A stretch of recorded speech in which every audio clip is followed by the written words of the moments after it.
అమెరికాలో ఫ్లోరిడా స్టేట్లో టాంపా సిటీలో మనం ఒక పెద్ద ఆయన కలిసాం.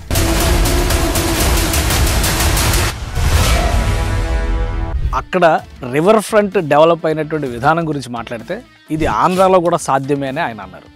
నిజంగా ఆంధ్రప్రదేశ్లో అమెరికా తరహాలో రివర్ ఫ్రంట్ ప్రాజెక్టులు డెవలప్మెంట్ చేయడం సాధ్యమా అనే సవాల్ని స్వీకరించి ఆయన తను డెవలప్ చేస్తున్నటువంటి అలకనంద రివర్ ఫ్రంట్ దగ్గరికి రమ్మని ఆహ్వానించారు.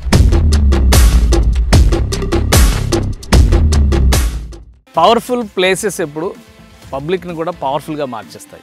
అలాంటి పవర్ఫుల్ ప్లేస్లో ఉన్నాను నేను.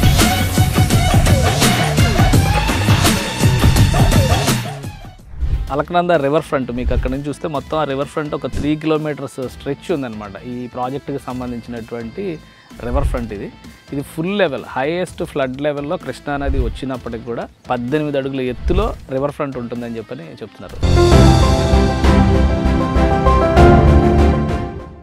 కానీ ఇక్కడ మాత్రం కలిసి వచ్చింది. మీరు కొంచెం గమనిస్తే కృష్ణానది నీళ్లు నల్లగా కనిపిస్తూ ఉంటాయి. పాలేరు నుంచి వస్తున్నటువంటి వాటర్ ఎర్రగా కనిపిస్తూ ఉంటుంది. దీనికి అభిముఖంగా ఆ చివర కనిపిస్తుంది వేదాద్రి నరసింహస్వామి ఆలయం అక్కడ ఉంది. ఈ ప్లేస్ నదుల సంగమం, తీర్థక్షేత్రం ఈ 3 కలిసినటువంటి ప్లేసు. ప్లస్ ఇక్కడ అలకనంద రివర్ ఫ్రంట్ డెవలప్ అవుతుంది.